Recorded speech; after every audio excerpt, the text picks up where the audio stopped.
Nandito ka lang palang bata ka. Kanina pa kita hinahanap eh. Nalibang po kasi ako sa pagsiselfone, Nay. Halata nga, nakalimutan mo na ang oras ng merienda ng mga gumagawa ng kalsada. Ay, oo nga po. Nandiyan na po ba sila? Nako, kanina pa sila tapos magmerienda. Mabuti na lang maaga akong nakauwi. Naku, pasensya na po, Nay. Nawili ako sa kakapanood ng mga vlog ng mga kilalang anak ng mga politiko eh. Yan na naman ang pinapanood mo imbis na magbantay ka sa tindahan natin. Ano bang mapapala mo sa kakasubaybay sa kanila, ha? Natutuwa lang po kasi ako sa mga content nila. Tungkol ba sa mga buhay nila? Yung mga biyahe nila sa iba't ibang bansa, pati mga binibili nilang mamahaling mga gamit, katulad ng bag, tsaka mga damit. Wala ka namang mapapala sa paghanga mo sa kanila eh. Ni hindi ka nga nila kilala. Kapag po kasi nakakapanood ako ng mga vlog nila, pakiramdam ko, kasama na rin nila ako sa mga lugar na pinupuntahan nila. Tigilan mo na nga ang kakasubaybay sa kanila. Hindi nga natin alam kung saan galing ang perang ginagastos nila sa mga luho nila eh. Hindi naman po imposible, 'di ba?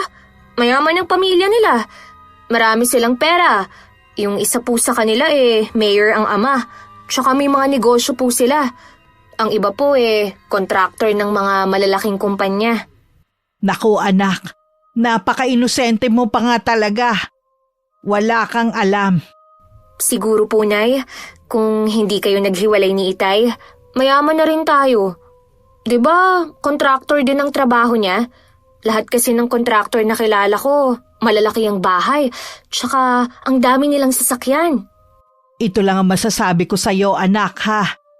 Kahit kontraktor pa ang Itay mo, hindi tayo yayaman gaya ng iniisip mo. Hindi siya katulad ng mga kilala mong kontraktor. Siguro nga po, dahil hindi nakakakuha ng magandang project ang Itay, kaya ganun. Basta anak, tigilan mo na ang pagsubaybay sa mga yan, ha? Hindi naman sila makakatulong sa atin para umangat eh. Libangan ko lang naman po ang panonood ng mga video nila eh. Nakakamangha naman po talaga ang buhay na meron sila. Kahit naman po sino katulad ng buhay nila ang pinapangarap. May maraming bahay dito, tsaka sa ibang bansa.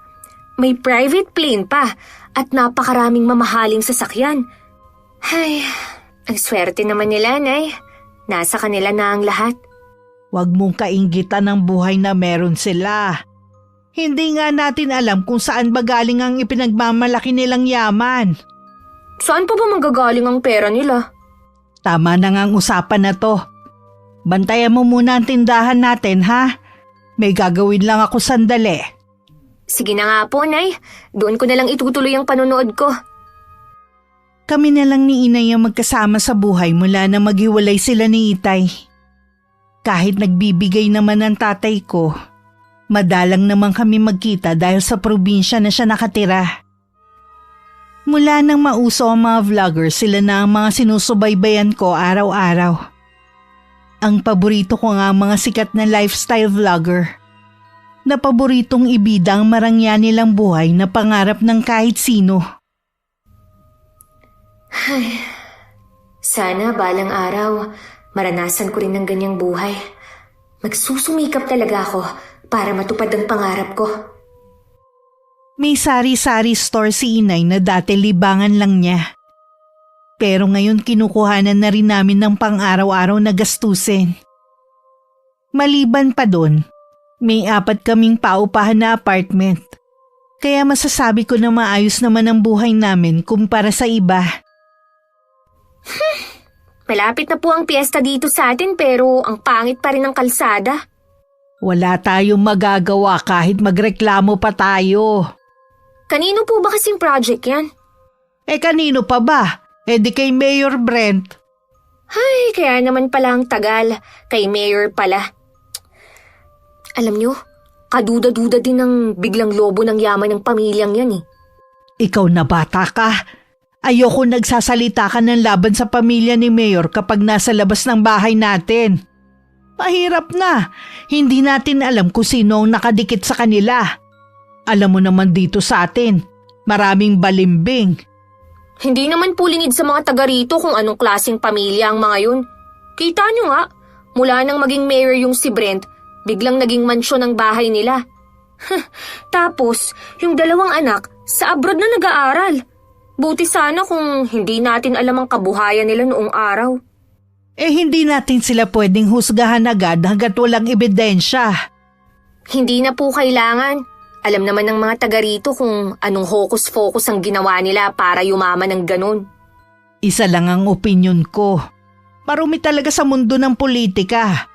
Kahit gaano pa kabuti ang intensyon mo sa paninilbihan sa tao, mababahiran talaga yun ng kontrobersiya. Kita mo nga ang lolo mo noon. Kahit anong pamimilit sa kanyang tumakbo bilang mayor hindi talaga siya napilit ng mga tao. Si lolo naman po, kahit hindi tumakbo, marami naman siyang natutulungan eh. Kaya nga, tsaka ayaw niya ng sakit ng ulo. Tsaka Nay, yung kontraktor nitong kalsada na ginagawa, taga rito lang pala sa atin. Oo. Nung isang araw ko lang din nalaman.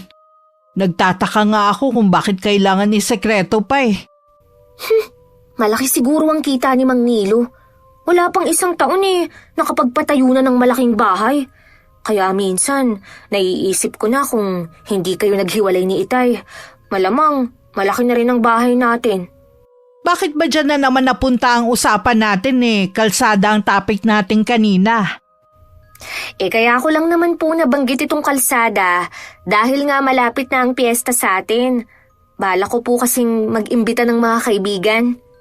Pwede naman, unahan mo lang na ang pangit ka mo ng daan papasok dito sa atin. Ay, ganun na nga po. Lagi pa namang umuulan tuwing piyesta dito sa atin. Sigurado ang putik nun. Wag na lang kayong gumala nun. Dito na lang kayo sa loob ng bahay. Sa pagkakaalam ko, si Mang Nilo ay dating tauhan lang ni Itay. Dati ko rin ka-eskwela nung high school ang bunso niyang anak na si Arvy. Naalala ko pa nun, maliit lang ang bahay nila at pangkaraniwan lang ang buhay. Nagtataka lang ako kung paano nangyari na bigla silang yumaman ng ganong kabilis. Bigla rin nag-iba ang ugali ni Aling Elsa na dati nakakausap pa namin ni Inay. Sa amin kasi sila nangungutang noon ng bigas at delata. Ang bilis mo naman yatang umuwi ngayon. Tapos ka na ba mag-shopping? Konti lang na pamili ko Wala kasi yung bag na gusto ko. Baka bilihin ko na lang yun online. Dumating na ba si Megan at Lara? Wala pa ang dalawa mong anak. Baka gabihin na naman ang mga yun ng uwi. May mga bantay bang kasama? Oo, pinasama ko sina Andoy at Rocky sa kanila. Mabuti naman. Mahirap na kasi ang panahon ngayon. Mga babae pa naman ang mga anak natin. Siya nga pala, huwag mo munang babanggitin kahit kanino na paalis na sa 1 linggo ang anak nating si Arvy papuntang ibang bansa para doon mag-aral. Ha? Nasabi ko na sa friends ko Tsaka, sigurado ako na nagpa-despedida rin ang anak mo sa mga kaibigan niya. Wala naman sigurong masama kung malalaman ng ibang tao Totoo naman, nasa ibang bansa na mag-aaral ang anak natin. Hayaan mong mainggit sila. Hindi mo kasi naiintindihan Baka pagdudahan na tayo ng ibang tao kung saan nanggagaling ang pera natin. Bakit naman nila tayo pagdududahan? Siyempre, iisipin nila na sa trabaho mo galing ang pera natin. Sabagay nga, bobo naman ang mga tao Kita mo nga sa pagpili pa lang ng iboboto. Paano? Katapat lang naman yan 500 o 1,000. Kahit nga wala basta tropa, iboboto nila. Oo nga. Kaya alisin mo na yung kaba mo. Wala ka naman sa politika Kaya puro sa gobyerno lang ang project na hawak ko nitong mga nagdaang buwan. Nasa likod mo naman si Mayor Brent. Hindi ka nun pababayaan. Ano ba yung hawak mo na yan? Listahan ito ng mga sasakyan. May gusto kasi akong bilhin kotse. Gusto ko sana na yun na lang ang iregalo mo sa birthday ko. May sasakyan ka naman Luma naman na yun. Gusto ko yung bago at mamahalin. Sige. Bibili natin yung sasakyan na gusto mo. Thank you, love! Ay, sigurado, naluluwa na naman ng mga mata ng friends ko kapag nakita nilang bago kong sasakyan. Basta para sa inyo ng mga anak ko, lahat ng gusto niyo ibibigay ko. Yumakap pa sa asawa ang babae sa sobrang saya. 1 buwan na lang kaarawan na niya. Malaking handaan ang balak niyang gawin para sa nalalapit na kaarawan. Sisiguruhin niyang lahat ng kilala sa bayan namin, negosyante man o nasa politika, iimbitahan niya. Isang araw malakas na bagyo ang tumama at sentro ang lugar namin. Dati-rati naman hindi kami binabaha dahil mataas ang lugar namin. Pero ngayon inaabot na rin at minsan umaabot pa hanggang tuhod. Ay, mabuti pa tong baha. Kahit ipagtabuyan mo na, ayaw pa ring umalis. Ito na ba ang tinatawag na forever? Nako, wag mong hangarin na hindi na humupa ang baha. Kung alam mo lang ang sakit na dala niyan at perwisyo na rin sa ating mga residente. 2 linggo na po ang baha na yan eh. Dati naman, hindi tayo binabaha. Bakit kaya ngayon ganyan na? Hindi ko nga rin alam anak eh. Ngayon nga lang nangyari to. Baka dahil malakas talaga ang bagyong dumaan. Kung kailan naman ginagawa pa ang kalsada natin, tsaka pa nangyari to. May sasabihin nga pala ako sa'yo. Muntik ko nang makalimutan. Ano po yun eh? Sa 1 linggo na kasi ang birthday ni Elsa. Kukunin niya akong taga-selby sa kusina. Pumayag naman ako, sayang din yun eh. Akala ko naman po inimbita kayo para sa birthday niya. Balita ko wala siyang inimbitang mga taga rito eh. Mula na magkapera sila, nagbago na rin siya. Siguro po, hindi niya talaga kayo itinuring na kaibigan nun. Hindi man lang niya naalala ang mga panahon na sa inyo siya tumatakbo kapag may kailangan siya. Hindi ko na iniisip yun. Ang importante, nakatulong ako sa kanila noon. Tsaka tinanggap ko rin yung trabaho para makapasok ako sa mansyon.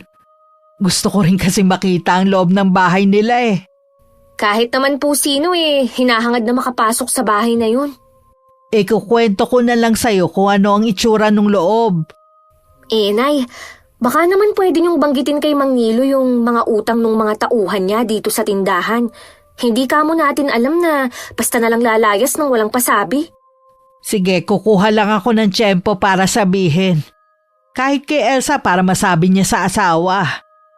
Ang liit na nga lang po ng kita natin. Matatakasan pa tayo. Baka naman bumalik pa ang mga yon. Hindi rin naman kasi makakatrabaho kung baha nga naman. Naku Nay, umalis po sila bago pa bumagyo. Intensyon talaga nila na takasan ang utang nila sa atin. Kung sakali man na hindi natin makuha ang perang yun, ipasa Diyos na lang natin. Dumating ang araw ng birthday ni Aling Elsa. Maaga pa lang naroon na sa mansyon si Inay. At ilang pang mga kababaihan na inupahan para tumulong sa paghahanda. Ako muna ang bantay ng tindahan namin ng araw na yon. Nang mapansin kong kukonti na lang ang laman, pumunta muna ako sa bayan para mamili. Pagbalik ganun na lang ang gulat ko dahil may checkpoint papasok sa amin. Sabi ng bantay wala daw munang papasok dahil yun ang utos ng Ma'am Elsa nila. Kaarawan daw nito at tanging pinapayagang pumasok ay ang mga bisita niya. Sir, nandyan lang ang bahay ko. Kung iikot pa ako, lalo lang akong mapapalayo. At ang mahal ng pamasahe ko. Ang dami kong dalang paninda para sa tindahan namin. Pambihira naman kayo. Baha na nga sinarhan pa ang daan. Pahirap naman yan sa aming mga residente. Ang dami ko pang sinabi pero hindi man lang naawa sa akin.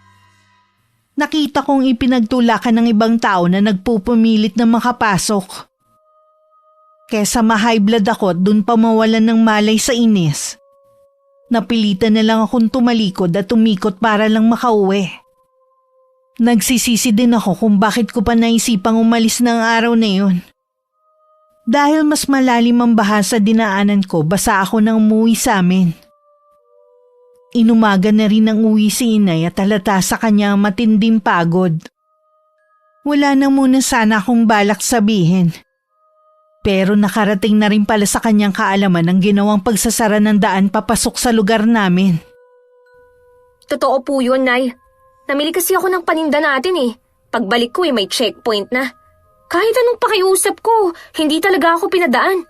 Kesa naman matulad ako sa iba na nagpupumilit makapasok. Umiikot na lang po ako. Hindi ko rin maintindihan si Elsa kung bakit kailangan pa niyang gawin yun eh. Sabi po ng bantay ayaw daw kasing maabala yung paparating na bisita. Yung mag-ama nga rin ni Aling Maring sa labas nagpalipas ng magdamag dahil hindi makapasok. Wala naman daw kasing pera para umikot pa. Galing pa naman sila sa pagpapa-check up. Nauna po siguro akong nakauwi sa kanila. Kung alam ko lang sana isinabay ko na sila. Grabe talaga sa perwisyo ang ginagawa nila. Mga walang awa. Sinabi mo pa. Tapos kanina hindi pa kami nabayaran dahil tulog pa. Babalik pa ako doon mamaya. Ano ba yan? Wala man lang konsiderasyon sa inyo. Hindi man lang ba niya kayo itinuring na kaibigan? Sa tingin ko hindi. Nasaksihan ko kagabi ang marangyanyang kaarawan. Nakita ko mga kaibigan niya hindi basta-basta. Hindi na natin siya maaabot pa. Ang layo na niya Kagabi nga nagalit sa akin dahil tinawag ko siya sa pangalan niya. Gusto niya Ma'am Elsa ang itawag ko sa kanya. Ay nako, hindi ko po siya tatawagin ng ma'am. Hayaan na lang natin yun ang gusto niyang itawag sa kanya Anong oras po ba kayo babalik dun? Sasamahan ko na kayo. Sa hapon na lang siguro para siguradong gising na siya. Magpapahinga na lang muna ako at hilo na talaga ako sa antok. Nang magising si Inay nung bandang tanghali, nilalagnat na siya. Kaya ako na lang ang nagpresentang kunin ng bayad sa kanya kina Aling Elsa. Binigyan ko muna siya ng gamot bago ko umalis. Pagdating sa malaking gate ng bahay, sinabi ko lang sa gwardyang nagbabantay na kukunin ko ang bayad para kay Inay. Ayaw pa sana akong patuluyin. Mabuti na lang nakasabay ko si Aling Maring na kukunin din ng bayad. Nakadamit pang pangtulog si Aling Elsa at naghihikab pa nang humarap sa amin. Matagal-tagal ko na rin siyang hindi nakita. Pero ang masasabi ko lang na malaking pagbabago sa kanya ay kuminis ang balat niya. At puno ng kolerete ang mukha niya. Bigla kong umiwas ng tingin na mapatingin siya sa akin. Kilala ba kita? Hindi naman kita nakita kagabi dito Anak po ako ni Choleng. May sakit po ang inay ngayon kaya ako na lang po ang pumunta para kunin ng bayad sa kanya. Happy birthday po pala, Aling Elsa. Pasmado din yung bibig mo, ano? Ma'am Elsa ang tawag ng lahat sa akin. Nasanay na po ako na sa ganun kayo tawagin Mula ngayon, ma'am na ang itatawag mo sa akin. Opo, kung iyon po ang gusto nyo. May sakit ba kamo ang nanay mo? Opo, hindi po kasi yun sanay na mapuyat Parang kagabi lang siya napuyat Dinaig pa niya ako. Ako nga araw-araw napupuyat pero hindi naman nagkakasakit. Oh, siya. Ito ang bayad niya. Bakit ito lang po? Kulang po ito, Ma'am Elsa. Paano kulang? Ganyan naman talaga ang bayad sa inuupahan Kahapon pa lang po ng umaga, nandito na ang inay. At kaninang umaga lang po siya nakauwi. Konting konsiderasyon naman po. Oh, libre naman sila ng pagkain. Hindi pa ba konsiderasyon yun? Kasama naman po talaga yun kapag umuupa kayo ng tao Huwag mong sirain ang araw ko Umalis na kayo dahil wala na yung dagdag pa. Kung ganyan po kayo lagi, wala na kayong makukuhang tutulong sa inyo ng mga taga rito. Salamat pa rin po dito. Nauna na akong umalis sa mga kasama ko. Agad naman silang sumunod sa akin.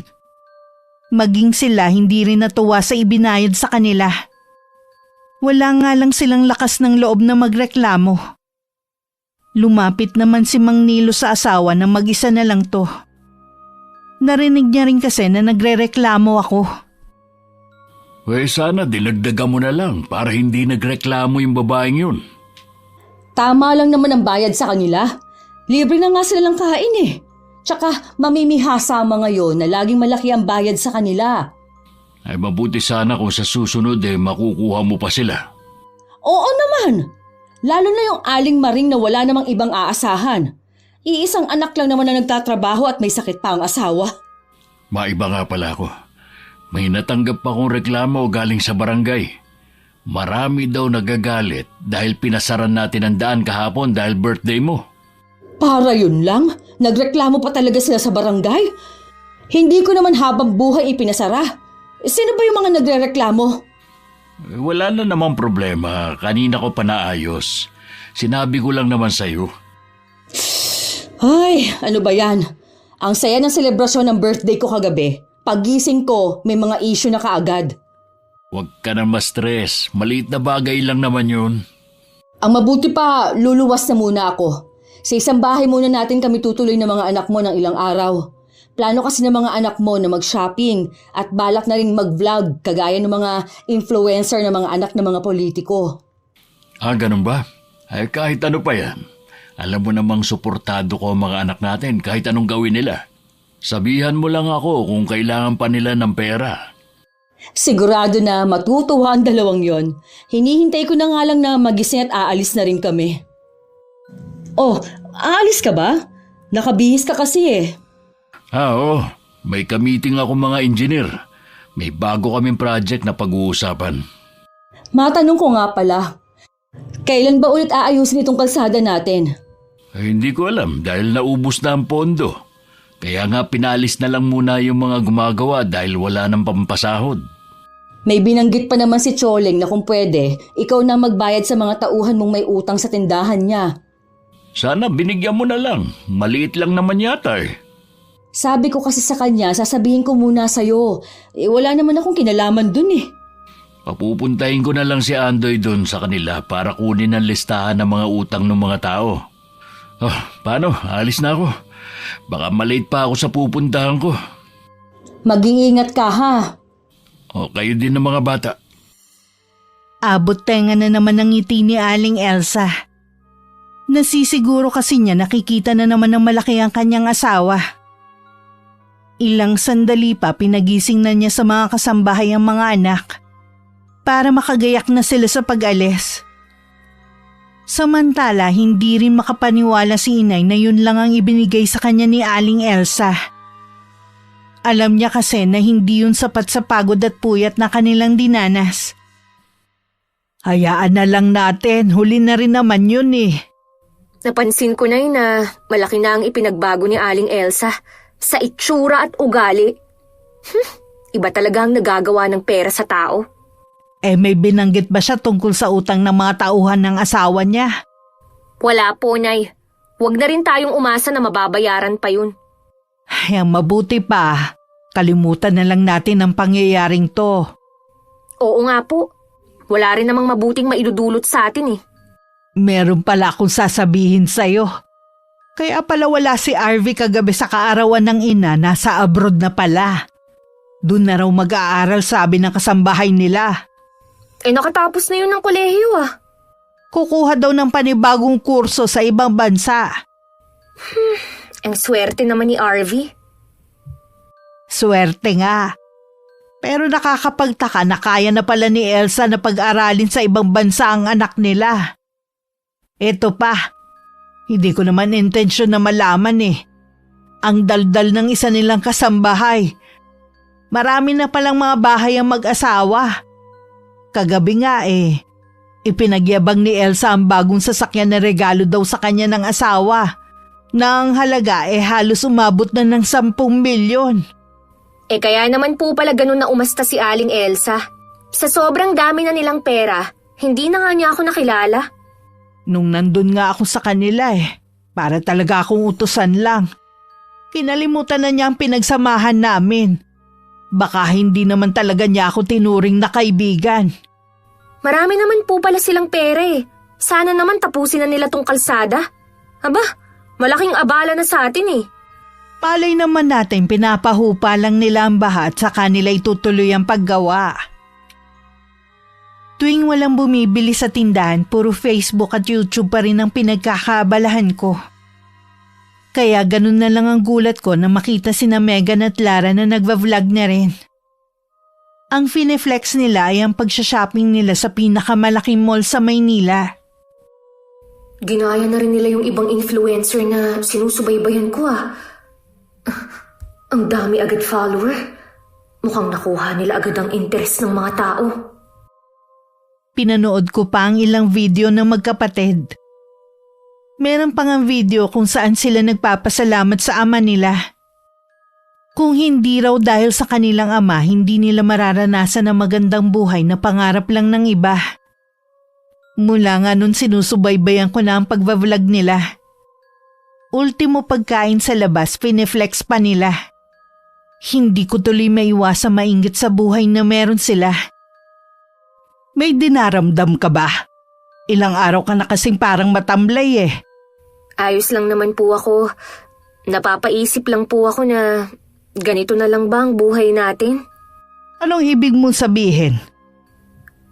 Iniisip ko lang po kasi kung habang buhay na lang ba tayong mahirap? Alam ko na kung bakit ka nagkakaganyan. Kakapanood mo yan ng mga vlogger na wala nang ginawa kundi ipagyabang ang mga meron sila. Di ba sabi ko sa'yo, hindi mo kailangan mainggit sa kanila. Hindi ko lang po maiwasan Katulad po ng magkapatid na Megan at Lara. Nagva-vlog na rin po sila. Wala na silang ginawa kundi ipakita ang marangya nilang pamumuhay. Hindi nga natin alam kung talaga bang galing sa sarili nilang bulsa ang ipinambibili nila ng luho Ano po ang ibig niyong sabihin, Nay? Kontraktor lang si Nilo katulad ng ama mo. Mas matagal pa nga ang itay mo sa trabahong yun Pero kahit kailan hindi nagkaroon ng napakaraming pera. May palagay ako na may ginagawang anomalya ang mag-asawang yun kaya nagkaroon ng maraming pera. Posible po kaya yun? Oo naman. Ayoko sanang sabihin ito. Pero sa nakikita ko sa'yo, kinaiinggitan mo ang mga taong hindi naman pinaghihirapan ng perang pinambibili nila. Kaya pala iba ang kutob ko tuwing pinapanood ko ang video nila. Hindi ko lang maipaliwanag.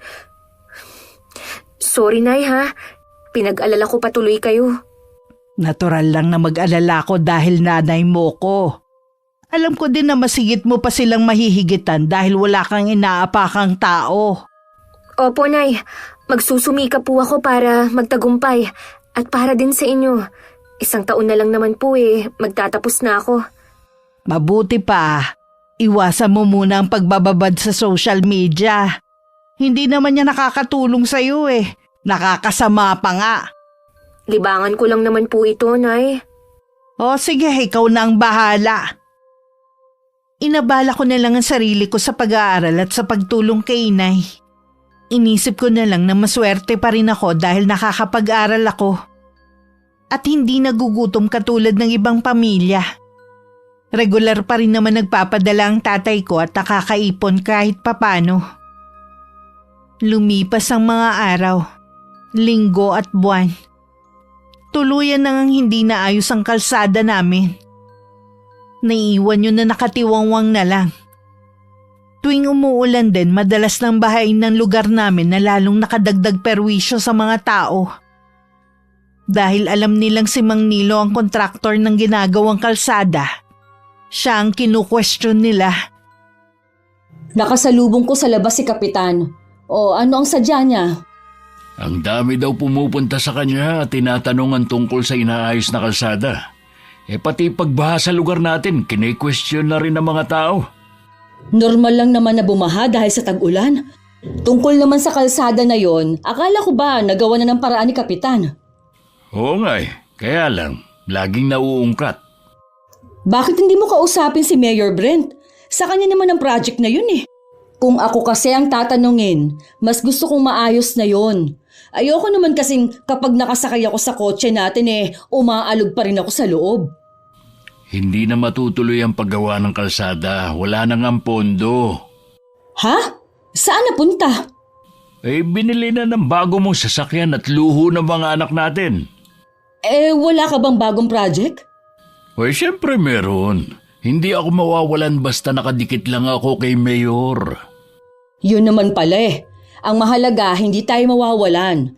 Alalahanin mo, hindi na sanay ang mga anak natin sa mahirap na buhay.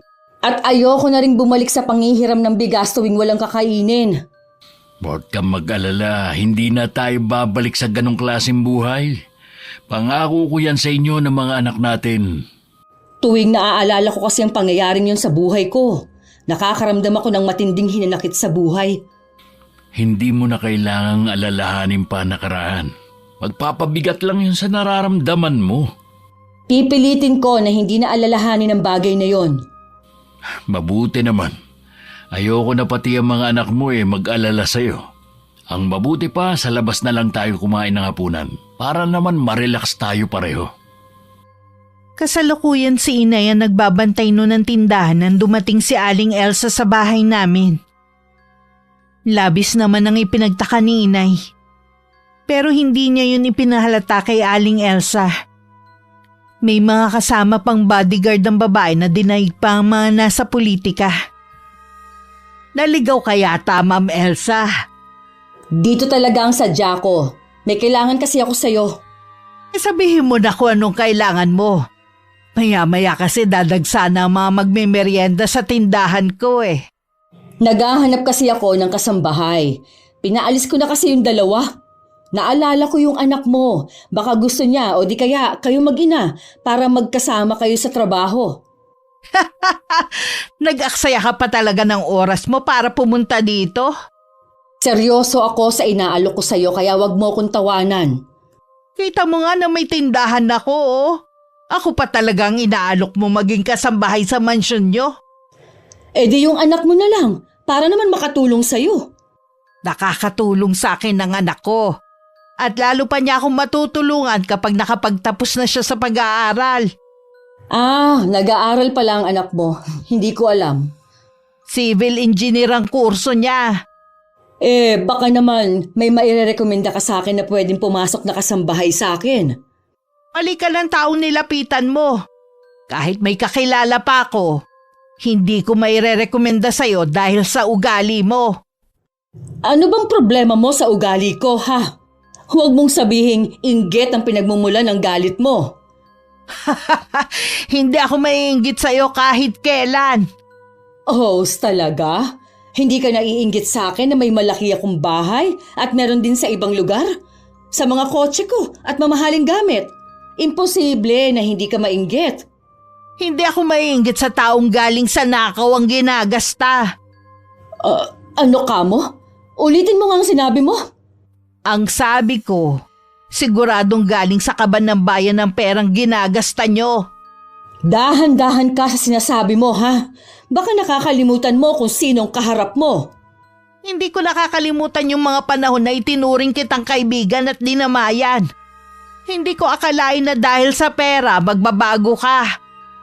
Hindi kita itinuring na kaibigan noon, lalo na ngayon. Tingnan mo nga, ang layo ng agwat ng buhay natin. Mabuti pa umalis ka na kung magyayabang ka rin lang naman sa kung anong meron ka ngayon. Tama ka nga.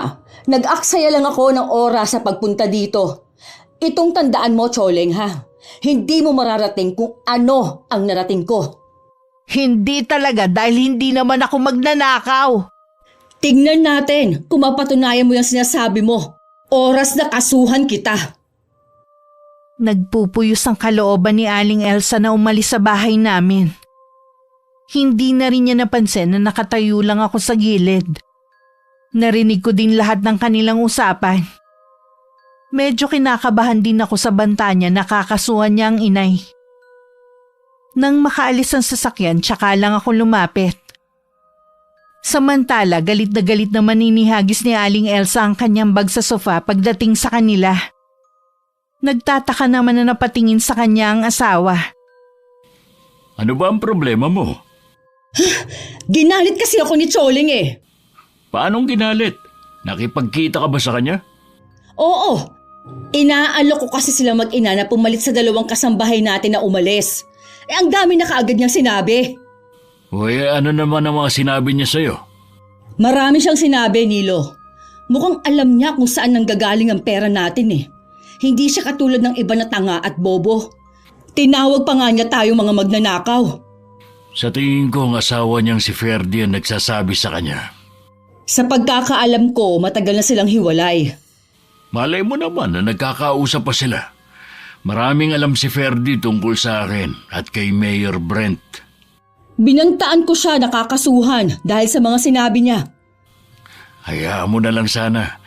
Para lang siyang lata na walang laman. Anong silbi ng pera natin kung palalampasin lang natin ang ginawa niya? Inaalala ko lang si Mayor. Kailangan maging maingat tayo para hindi madamay ang pangalan niya. Huwag mong kalilimutan dahil sa kanya at sa mga binibigay niyang project, umangat ang buhay natin.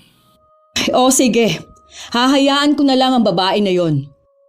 May iba pa naman sigurong paraan para makaganti ako sa tsoling na yon. Kung may gagawin ka sa kanila, siguruhin mo lang na hindi masisira ang pangalan natin. Huwag kang mag-alala, mag-iingat na ako sa susunod. Sa susunod na linggo pala, magbabakasyon ng magkapatid sa ibang bansa. Dapat kasi sumasama ka sa kanila Di ba, may plano naman tayo umalis sa dalawa? Hihintayin ko na lang kung kailan ka hindi na busy sa trabaho. Malabo pa yun sa ngayon. Marami kasing project ang binigay sa akin ni Mayor na hindi na dumaan sa bidding. Dadami na naman sigurado mga mamahaling bag niyong mag-ina. Alam mo naman na yun lang ang kaligayahan namin ng mga anak mo. Kaya nga kahit milyon pa ang halaga ng bawat isa, binibigay ko sa inyo. Plano ko nga palang bumili ng lupa para gawing rest house. O di ba meron na tayo? Wala namang masama kung dadagdagan pa natin. Sana sa susunod private jet naman ang bilhin natin. Huwag kang mag-alala. Nasa plano ko na rin yan. Kilig na kilig naman si Aling Elsa sa mga plano ng asawa. Pakiramdam tuloy niya para siyang nasa alapaap. Marami ding naglalaro na balak gawin kapag natupad na ang mga plano nito. Siguradong kaiinggitan na naman siya ng mga kaibigan niya. Nang mga sumunod na araw kahit masaya pa si Aling Elsa, hindi pa rin niya makalimutan ang mga ginawa ni Inay sa kanya. Gumagawa talaga siya ng paraan para pahirapan kami. Katulad na lang ng araw na yun. May mga taga-munisipyo ang pumunta at hinahanapan kami ng business permit. Hindi ba nila nakikita na ang liit lang ng tindahan natin?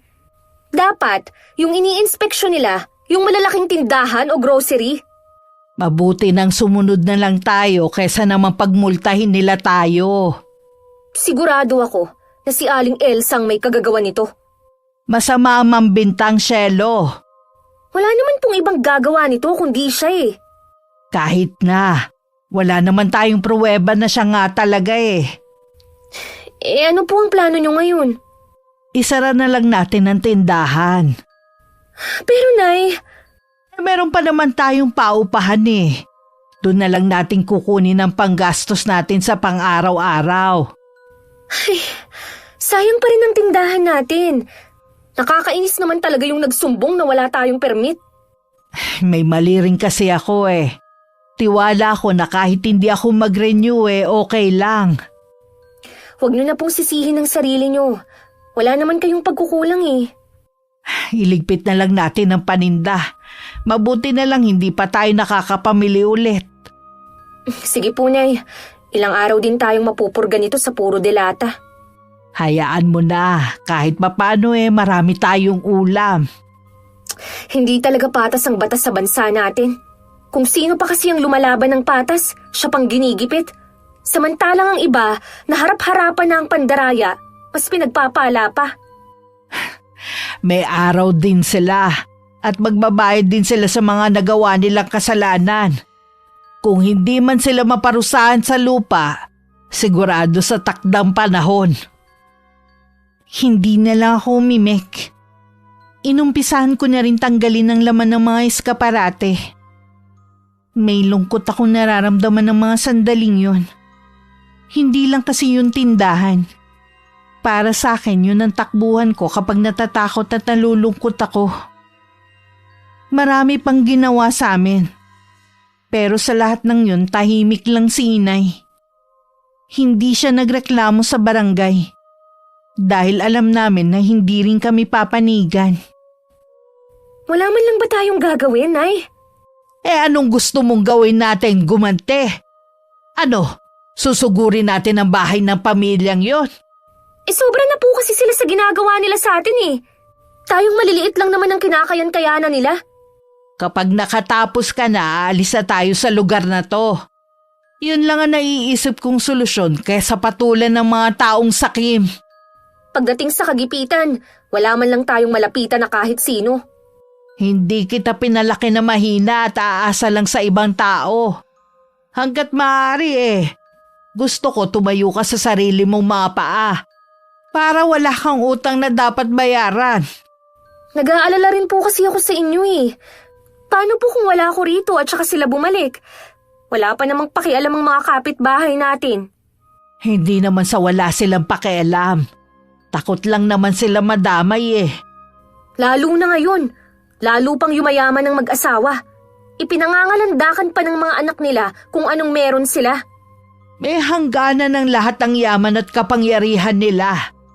Hindi sa lahat ng oras kagustuhan nilang mangyayari. Basta Nay, kapag wala ako, mag-iingat ka rito ha. Ikaw ang mag-iingat at ikaw ang laging nasa labas ng bahay. Opo Nay, iniingatan ko naman po ang sarili ko. Tuluyan na ngang inabandona ang kalsadang ginagawa. Parusa pa sa amin ng baha tuwing umuulan.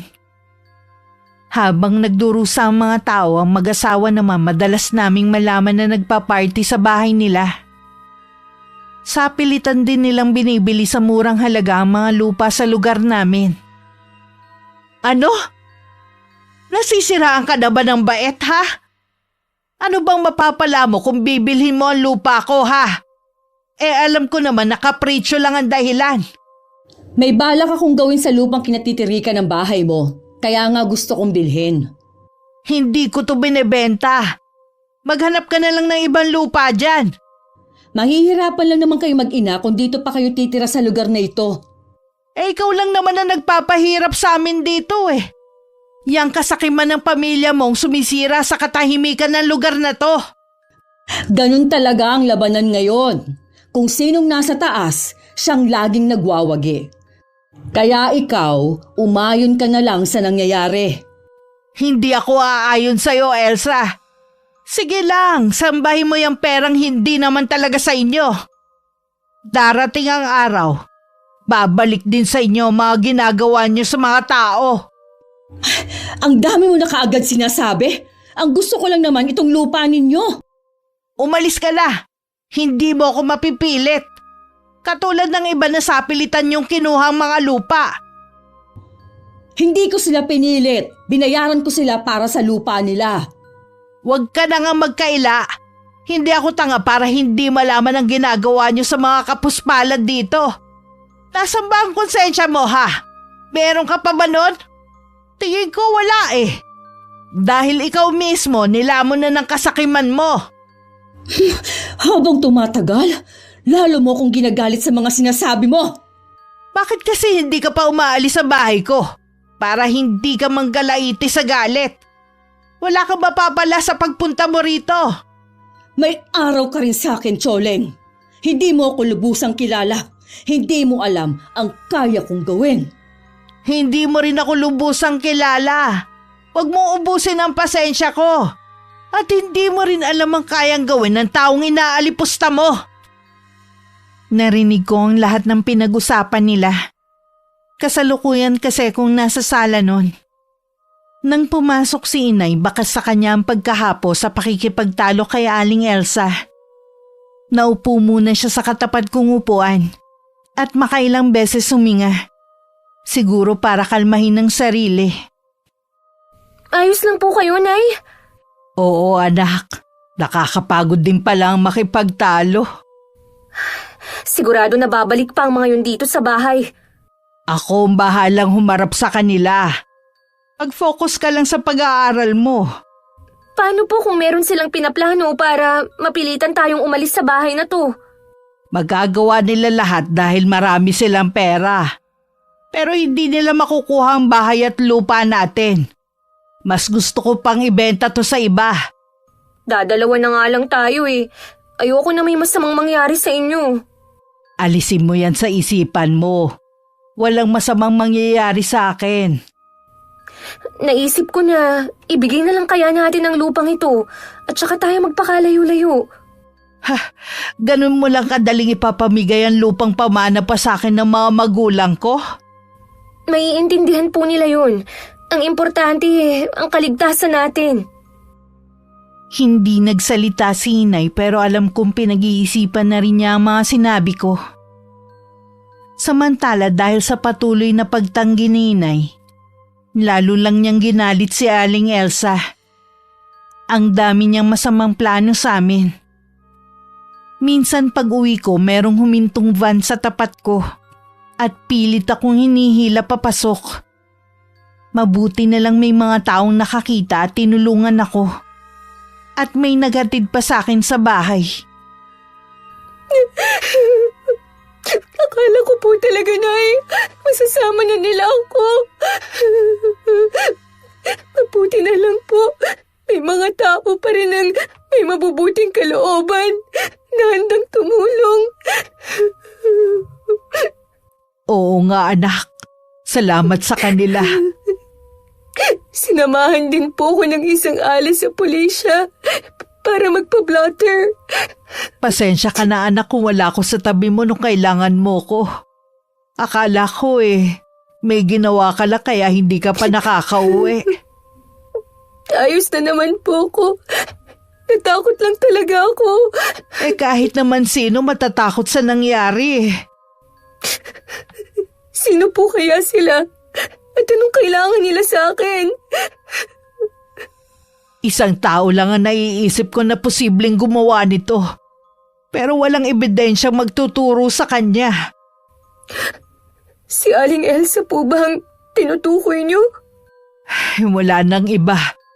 Alam ko na gusto kanyang gamitin para mapilitan akong ibigay ang gusto niya. Natatakot na tuloy ako na lumabas ng bahay. Sasamahan kita lagi sa paglabas mo. Babantayan kita.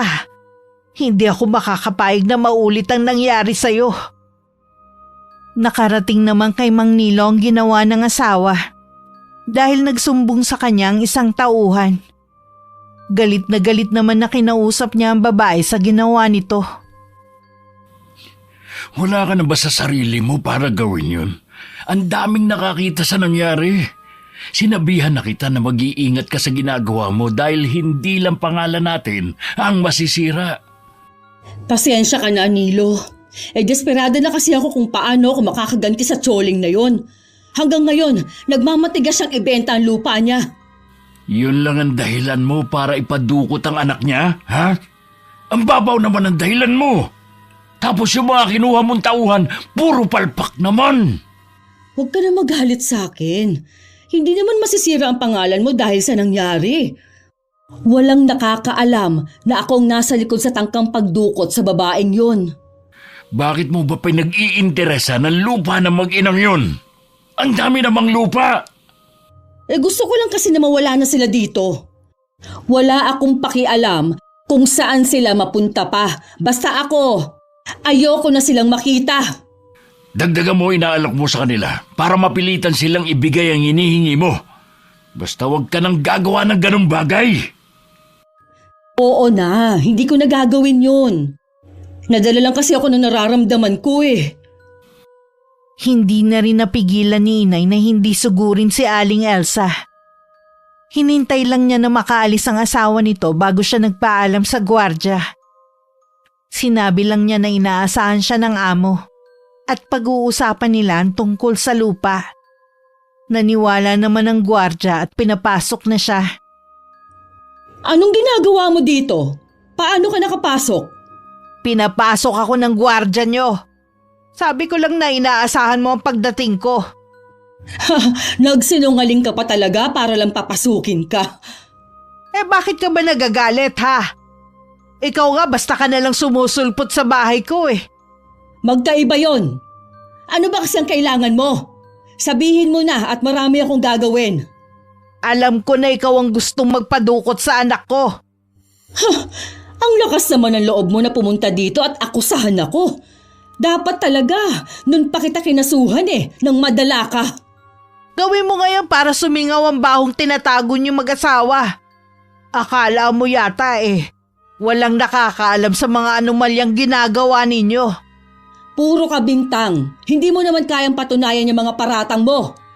Alam niyo naman yan pero sakim kayo ng buo mong pamilya. Bulag kayo sa paghihirap ng mga tao basta nasa maayos kayong kalagayan. Ayaw mo tumigil, ha? Sige, tatawag ako ng pulis. Ano naman ang ikakaso mo sa akin, ha? Mas marami kayong kasalanan ng pamilya mo. Walang ginagawang masama ang pamilya ko. Kung ano man ang nakikita mo, galing ito sa sipag at tiyaga ng asawa ko. Naiinggit ka lang kasi hindi nyo narating ang ganitong estado ng buhay. Samantalang kontraktor din ang dati mong asawa at mas nauna pa. Matino at tapat kasi sa trabaho niya ang dati kong asawa. Kaya hindi siya yumaman. Ang mabuti pa, patunayan mo na lang yung mga akusasyon mo. Hindi yung puro kakuda. Balang araw lalabas din ang katotohanan. Sa ngayon maniningil muna ako sa ginawa mo sa anak ko. Hindi ako papayag na saktan mo ng kahit sino ang anak ko. Sinabi nang wala akong alam sa sinasabi mo. Guard! Guard! May nakapasok dito! Hindi mo kailangan sumigaw. Nasabi ko na ang sadya ko. Aalis na rin ako. Magbabayad ka sa ginawa mo ito, Choleng. Tandaan mong sinabi ko. Bago pa sumugod si Inay sa mansyon ng mag-asawa, may nakahanda na siyang plano. Kaya naman nung pumunta sa bahay namin ng mga inutusan ni Aling Elsa, hindi na kami nabutan. Lalo naman nang gagalaiti sa galit ang babae nang malaman na naisahan namin siya ni Inay. Bakit ba sumisigaw ka dyan? Natatakot na ang mga anak natin sa'yo. Ang walang hiyang babaeng yun. Naisahan niya ako. Si Choleng na naman ba? Oo, siya na naman. Hindi mo na dapat kasi pinapatula ng mga katulad niya. Tingnan mo tuloy ang epekto sa'yo. Baka mamaya niyan magkasakit ka pa. Hindi ako matatahimik hanggat hindi ako nakakaganti sa mag-inang yun. Wala naman silang ibang pupuntahan.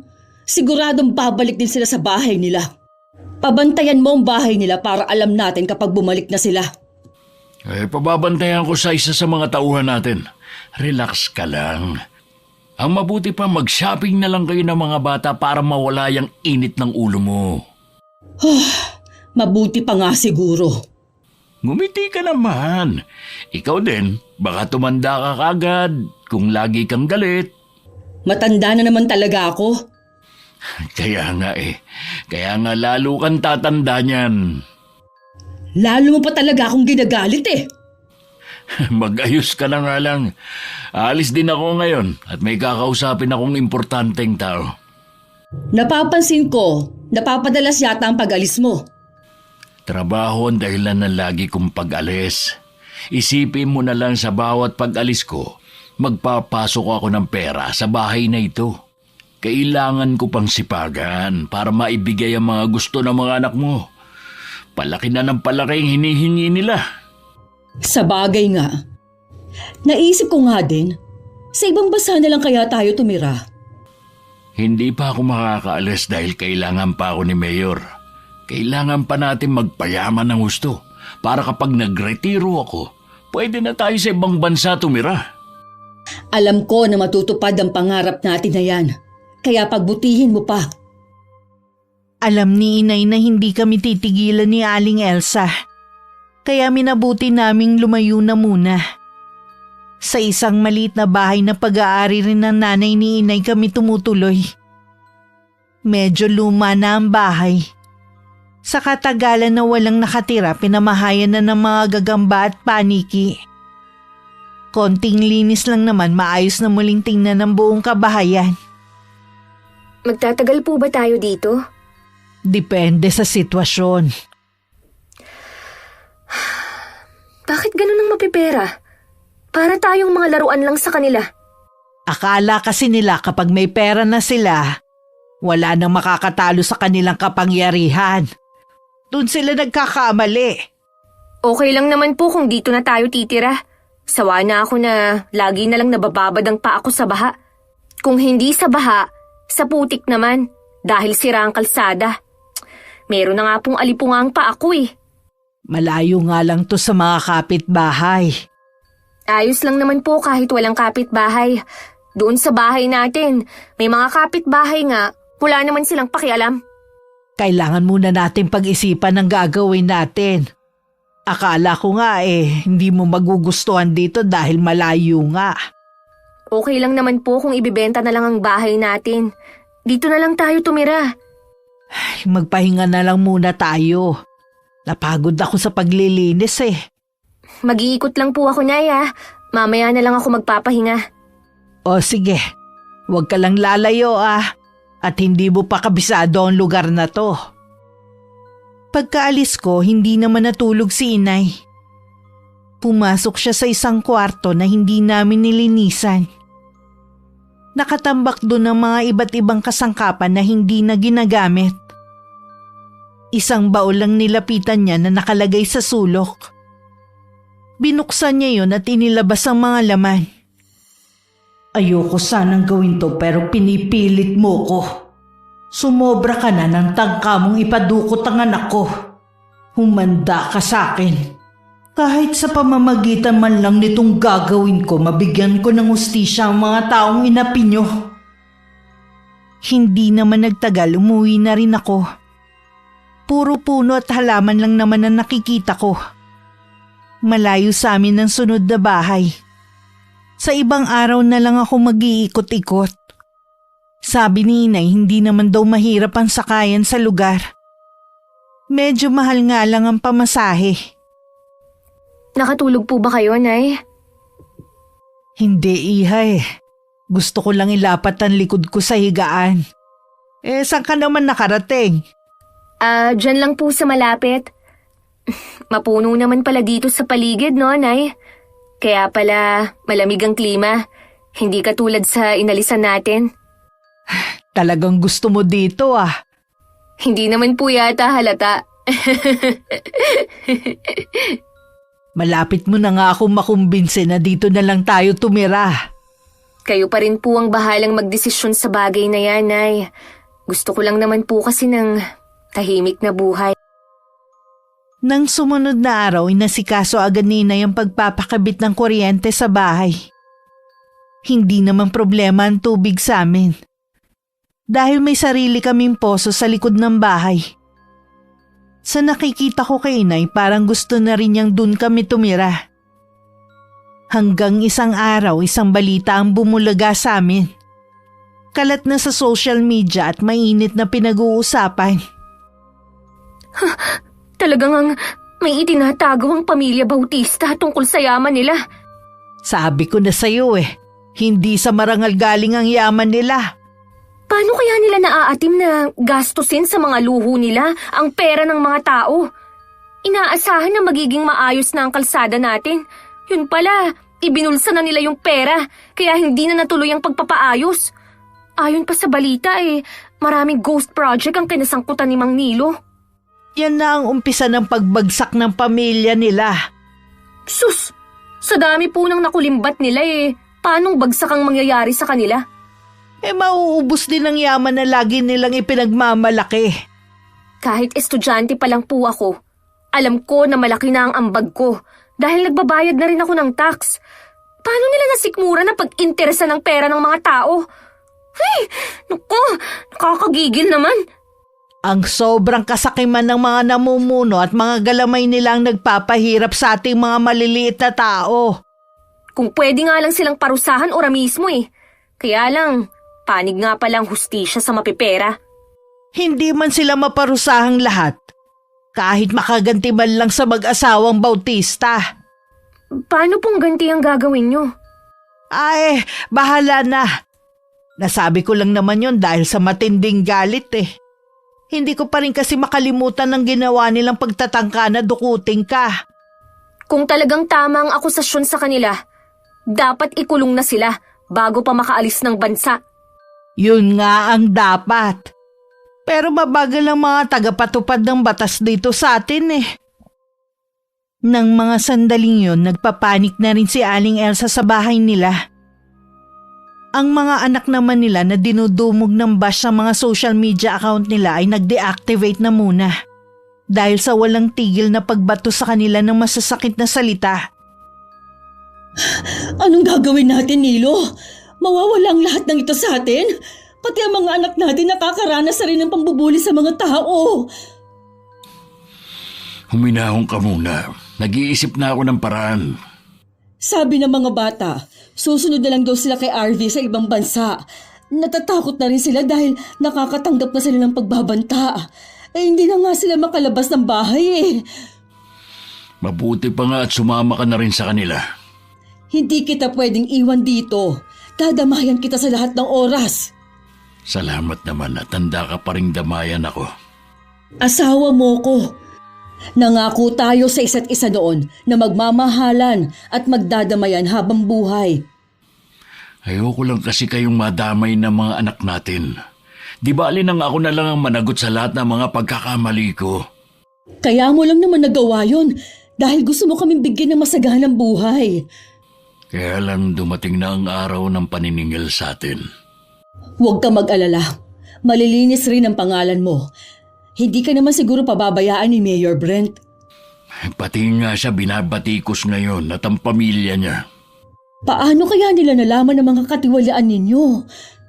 May isang tao na matagal na kaming sinusubaybayan at kumukuha lang ng tiyempo kung paano kami pababagsakin. Siguro, matagal nang may inggit sa'yo ang taong yun. Bakit hindi na lang siya pumanig sa inyo? Sigurado pang maaambunan siya. Maprinsipyo talaga ang taong yun.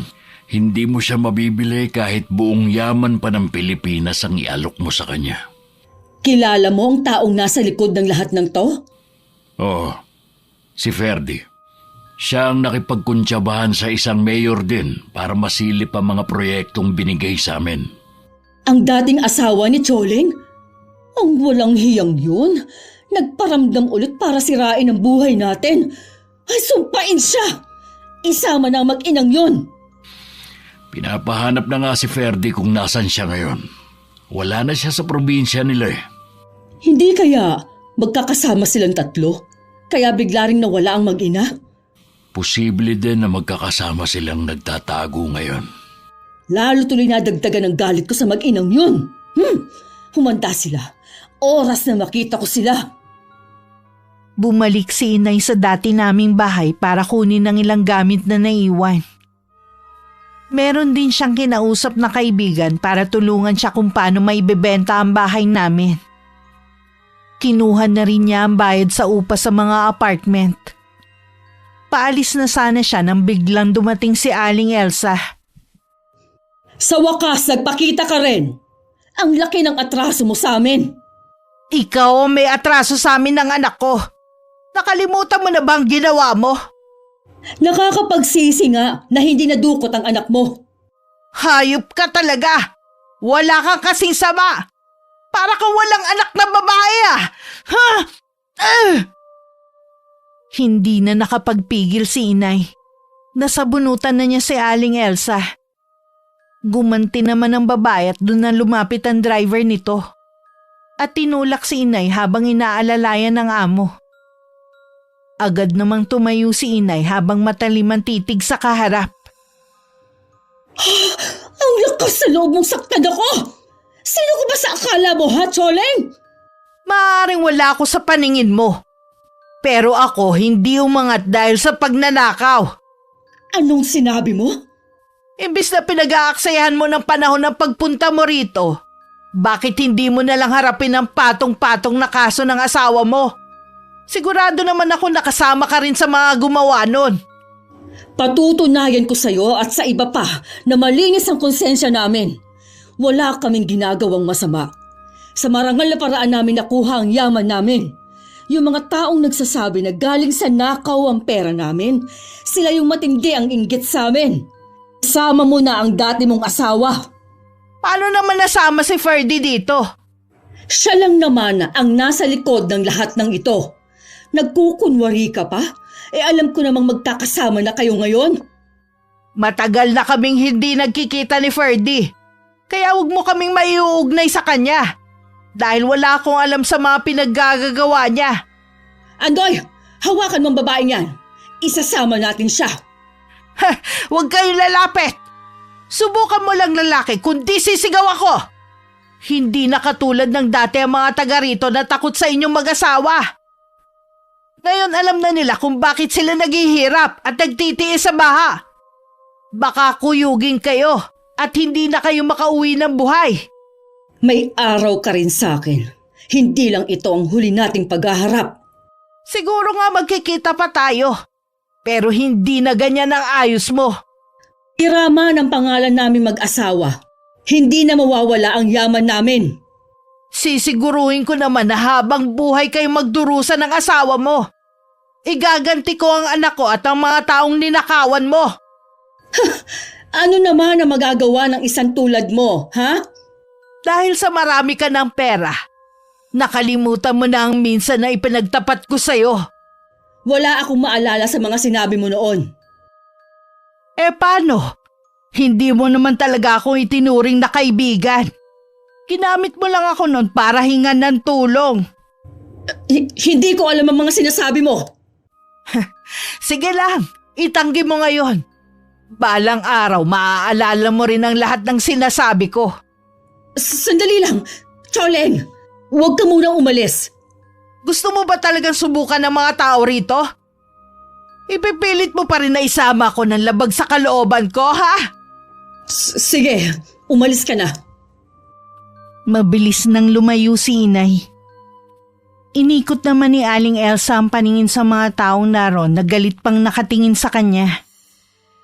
Ilang sandali pa niyaya na niya ang driver na umuwi sila. Hanggang makarating sa bahay, niisip pa rin niya ang mga sinabi ni Inay sa kanya. Dumating naman ang asawa na parang pasan ng buong daigdig dahil sa anyo. Halata rin dito ang hindi pagkakatulog ng mga nagdaang gabi. Sandaling nawaglit sa kanyang isipan ng mga sariling alalahanin. Ihanda mo mga gamit mo. Ha? Bakit? Nakausap ko si Kapitan. Marami na raw ang bumabaliktad sa pagsuporta sa atin. Marami nang galit sa atin. Baka daw bigla na lang tayong sugurin dito sa bahay. Hindi ako aalis sa bahay natin. Mas dapat nga nagdito lang tayo para hindi makapasok ang mga nagtatangka. Dagdagan mo na lang ang mga bantay dito para proteksyon natin. O sige, yan na lang ang gagawin natin. Nagkita nga pala kami ni Choleng kanina. Saan kayo nagkita? Sa bahay niya kanina. Ibig sabihin bumalik na siya dito sa atin? Hindi. Mukhang may kinuha lang siyang gamit. Sinaktan pa nga ako ng babaeng yun. Lumabang ka ba? Oo naman. Ang tapang naman niya para saktan ka. Wala bang ginawa si Andoy? Gusto ko nga sana siyang ipakaladkad pero maraming tao makakasaksi. Di bale, babawian na lang natin siya sa ibang pagkakataon. Palaisipan lang sa akin ang sinasabi niya. Alam ko na meron siyang masamang plano sa atin. Ano naman ang magagawa ng isang tulad niya, Aber? Hindi ko pa alam, pero sabi niya, alam ko daw ang kaya niyang gawin dahil sinabi niya yun sa akin dati. Kalimutan mo na ang sinabi niya. Ginugulo niya lang ang isip mo. Hindi pa rin mapalagay si Aling Elsa. Kahit nung nakahiga na, paulit-ulit niyang binalikan sa isip ang nakaraan. Kung kailan hindi pa ganun ang buhay nila. Tinuring naman talaga niyang kaibigan si Inay.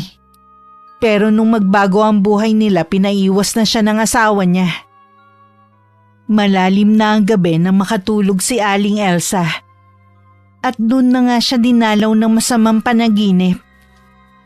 Nag-uusap daw sila ni Inay nang biglang magbago ang itsura nito. At naging mangkukulam.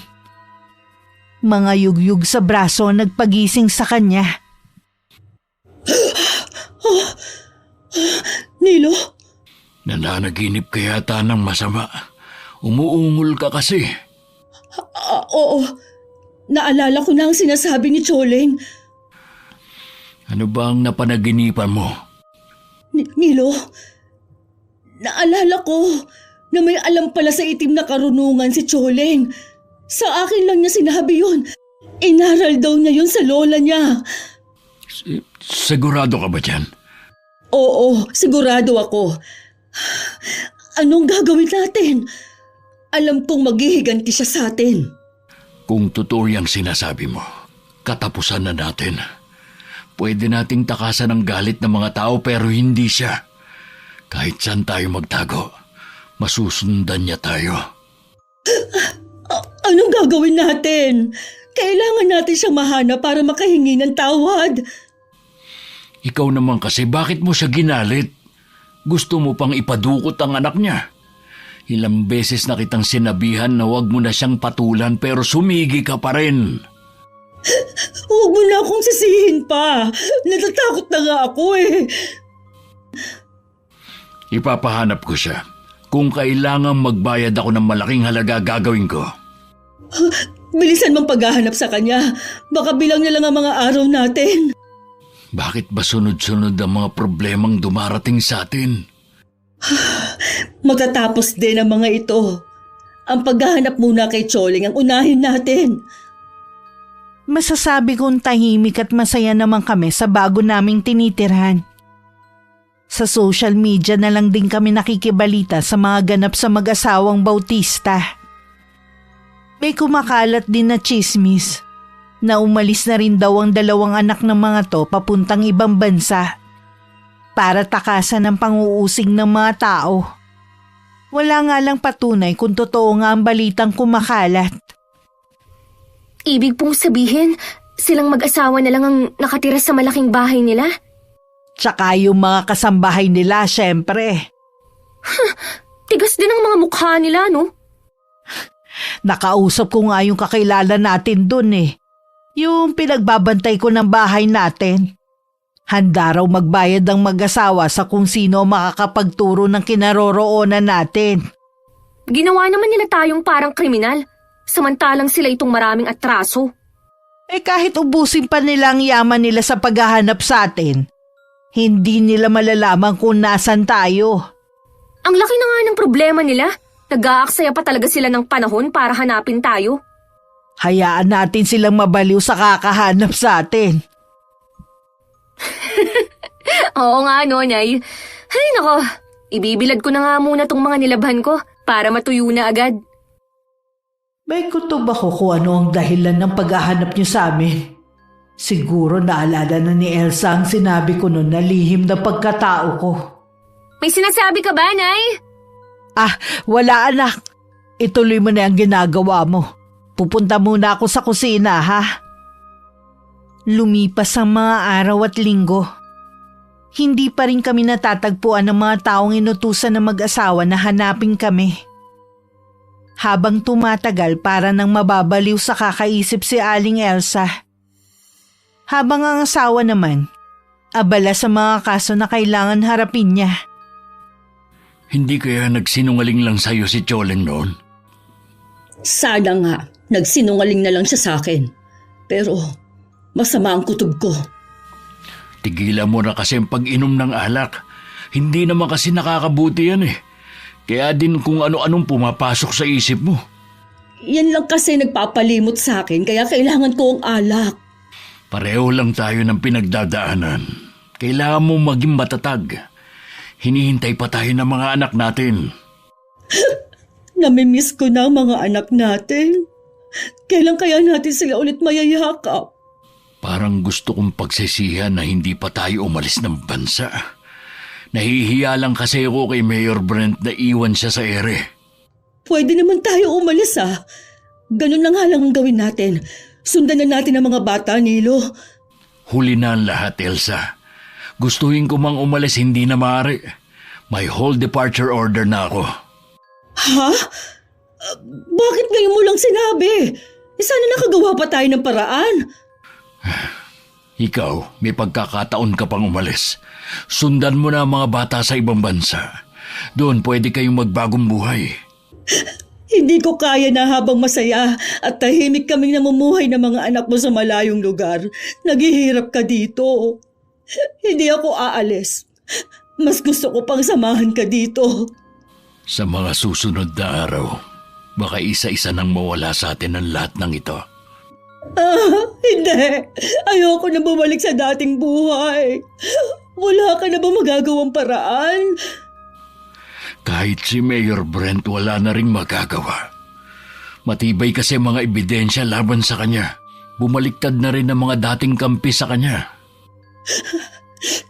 Ayoko sanang sabihin ito. Pero parang kinakarma na tayo sa mga ginawa natin. Sana lang huwag na nilang idamay ang mga anak natin. Wala naman silang kinalaman sa nangyayari. Siguro nga karma na ito sa atin. Mabuti na rin na wala na sila dito dahil gusto nila pati mga anak natin kasama sa kakasuhan dahil nakinabang daw sa nakaw na yaman. Kung talagang wala na tayong kawala, mabuti pang gastosin na lang natin ang mga pera natin. Hindi ako papayag na bawiin nila ito sa atin. Huwag ka munang mawalan ng pag-asa. Baka may himala pang malusutan natin to. Alam mo naman ang batas dito sa atin. Wala namang basta napaparusahan. Sana nga. Pagod na rin kasi ako sa mga nababasa ko tungkol sa atin. Mabuti pa magpahinga ka na. Tigilan mo na yung pag-inom mo. Uubusin ko lang itong isang baso. Sige na, mauna ka nang pumasok. Sigurado ka ba? Oo, papasok na rin ako maya-maya. Magpapahangin na lang muna ako dito. Nang mapag-isay, tinuon na lang ni Aling Elsa ang buong atensyon niya sa iniinom. Pinagmasdan din niya ang paligid. Parang sumisikip ang dibdib niya sa naiisip na mawawala na sa kanila ang lahat. Iinumin na sana niya ang natirang alak sa baso nang matigilan siya. Nakarinig kasi siya ng kaluskos sa mga halaman. Wala naman siyang pag-aalinlangan na lumapit. At ganun na lang ang takot niya nang bumungad sa kanya ang isang napakalaking buhaya. Isang malakas na sigaw ang bumulahaw sa gabing yun. Agad naman siyang sinaklolohan ng asawa. Ano nangyari? Bakit ka sumigaw? Merong malaking buhaya dyan. Muntik na niya ako makain. Ha? Paano naman magkakaroon ng buhaya dito? Lasing ka na nga yata. Mabuti pa, pumasok na tayo sa loob. Maniwala ka sa akin. Totoo may buwaya dyan kanina. Sobrang laki niya at nakakatakot ang mga ngipin. Sige, para mapanatag ka, titignan ko. Nandyan yun sa likod ng mga halaman na yan. Mag-iingat ka, Nilo. Ayan o, hinawi ko na. Wala namang buhaya. Imahinasyon mo lang yun. Sabi ko naman kasi natigilan mo na ang kakainom mo. Sigurado ako sa nakita ko. Malabong magkaroon ng buhaya dito. Tara na, pumasok na tayo sa loob. Bukas din gusto ko ipatabas mong lahat ng halaman dito. Masyado na malagaw mga to. Hindi na natin nakikita ang paligid. Sige, bukas na bukas din, pagagawa ko yan. Nung gabing yun, dinalaw na naman ng masamang panaginip si Aling Elsa. Sari-saring nakakatakot na mukha ang nakikita niya.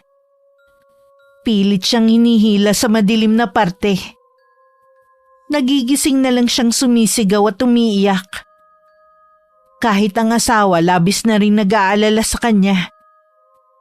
Lingid sa kanila ang inay ang nasa likod ng nangyayari kay Aling Elsa. Isang orasyon yun na natutunan ni inay sa lola niya. Sa pamamagitan ng ginagawa niya, paulit-ulit na dadalawin ng masamang panaginip ang taong inoorasyonan. Hanggang nakakakita na rin siya ng mga bagay na imposibleng mangyari. Kulang pa yan sa mga dinanas sa mga kababayan natin. Kayong mag-asawang magbabayad ng malaki. Ang kasakiman niyo ang siyang magdadala sa inyo sa hukay. Hindi na rin nakakakain si Aling Elsa. Hindi kasi masarap ang tingin niya sa mga nakahain sa kanya. Mabaho din ang amoy ng mga pagkain sa harapan niya kaya lalo siyang nawawalan ng ganang kumain. Kung hindi ka kakain, magkakasakit ka. Hindi ko kasi alam kung anong nangyayari sa akin eh. Pagkatapos ng almusal natin, pupunta tayo sa doktor para matignan ka. magpapunta ka na lang ng doktor dito sa bahay. Ayoko kasing lumabas ngayon. Nangihina ako. O sige, tatawagan ko si Dr. Ruiz. Itatanong ko kung pwede siyang pumunta dito. Hindi kaya si Choling ang may kagagawa na nangyayari sa akin? Kalimutan mo na ang babaeng yun. Magdasal ka kasi. Ano ka mo? Magdasal? Sa tingin mo kaya, pakikinggan pa ba tayo, ha? Malay mo naman, yun na lang ang makakapagligtas sa atin. Pera na lang ang sinasamba ko. Wala nang iba pa. Ang mabuti pa, kumain ka na lang. Baka prutas na lang ang kainin ko. Wala talaga akong ganang kumain ngayon. Siya nga pala. Tumawag na ba ang mga anak natin? Oo, tulog ka nang tumawag si Arby. Kumusta sila doon? Okay naman sila doon. Kaya lang hindi na rin sila nakakalabas ng apartment nila. Bakit naman? May mga Pinoy daw kasing nakakilala na sa kanila. Hindi magandang natatanggap nilang mga salita sa mga yun. Ano? Kawawa naman ang mga anak natin. Nag-aalala nga din ako sa kanila.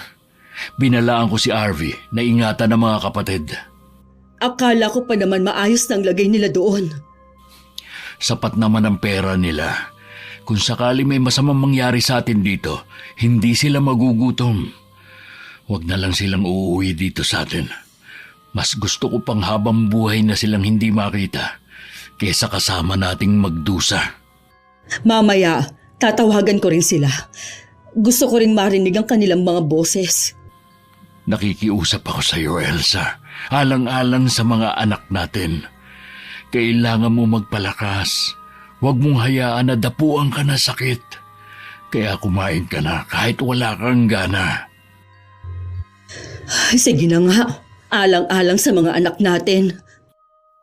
Kahit magkanda-duwal-duwal na, pinilit pa rin kumain ni Aling Elsa ng pagkain. Yun nga lang pagkatapos mabusog, isinuka rin niya yun. Labis siyang nagulat at nangilabot nang makita na may mga kasama na buhay na uod ang suka niya. Agad niyang tinawag ang asawa. Totoo ba yan? Oo, Nilo. May sakit na nga yata ako. Baka yun ang dahilan kung bakit ako walang ganang kumain. Parating na rin naman si Dr. Ruiz. Malalaman na natin kung ano ba talaga ang sakit mo. Samahan mo na lang ako sa garden. Gusto ko muna magpahangin. O sige, hindi naman ako aalis ngayon. Maghapon kitang sasamahan. Pagdating sa garden, pareho sila natigilan ng mag-asawa. Nagkatinginan pa nga bago ibinalik ang tingin sa harapan nila. Akala ko ba pinatabas mo ng mga halamang yan? Oo nga. Nandito ako nung linisin yung garden kahapon. Hindi ko alam kung ano nangyari. Bakit bumalik sa dati lahat? Ngayon lang nagkaroon ng kababalaghan sa bahay nito. Alam ko na hindi ito nagkataon lang. Malakas ang kutob ko na kagagawa nito ni Choleng. Hanggang ngayon, hinahanap pa rin siya ng mga tauhan ko. Sa palagay ko, nasa malayong lugar na sila. Ganun talaga kapag nagtatago. Mahirap hanapin. Dumating na pala si Dr. Ruiz. Mabuti at nang matignan ka na niya. Pumasok ka na sa kwarto mo. Sasalubungin ko lang siya. Wala namang nakitang diferensya sa kanya ang matandang doktor. Pero ipinayo pa rin ito na pumunta siya ng ospital para ma-check up ng gusto ang kanyang nararamdamang kakaiba sa katawan. Pagkasuri sa kanya, umalis na rin naman ang doktor. Sa hindi malamang dahilan, bigla na lang lumaki ang tiyan ni Aling Elsa. Malakas siyang nagtititili hanggang pumasok ang asawa. Ano nangyari sa'yo? Bakit biglang lumaki tiyan mo? Pakiramdam ko, merong gumagalaw sa loob ng tiyan ko. Hindi ko na alam gagawin ko. Dadalhin na lang kita sa ospital. Ipahahanda ko lang ang sasakyan natin. Hindi na, Nilo. Hindi doktor ang kailangan ko. Si Choleng ang gumagawa nito sa akin. Hindi nga natin alam kung nasan siya eh. Kaya paano natin malalaman kung siya ang gumagawa niyan sa'yo? Nilo, bakit tinutubuan ka ng malalaking bukol sa mukha mo? Ha? Oo nga no. Ang mga ngipin ko, naglalagas din. Nilo, ano bang nangyayari sa atin? Choleng! Kung naririnig mo man ako, maawa ka sa amin!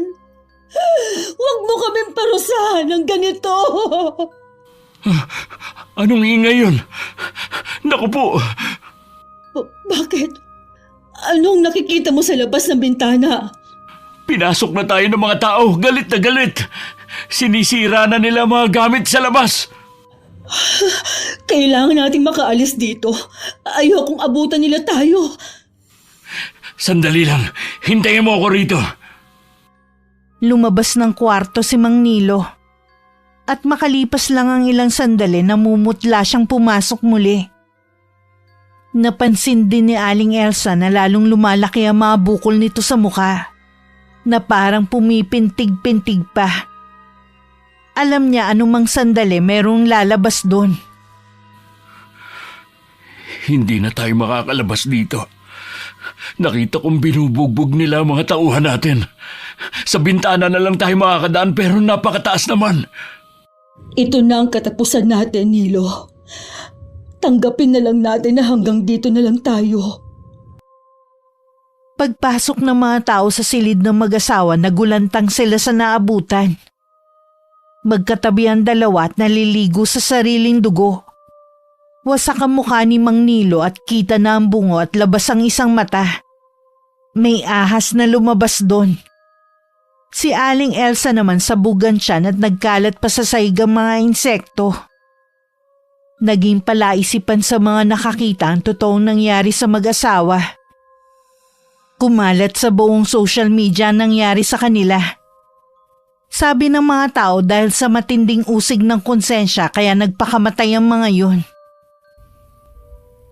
Kung sa bagay nga po. Ay, umuwi na rin pala ang tatlong magkakapatid. Sila tuloy ang sumasalo sa galit ng mga tao. Posible.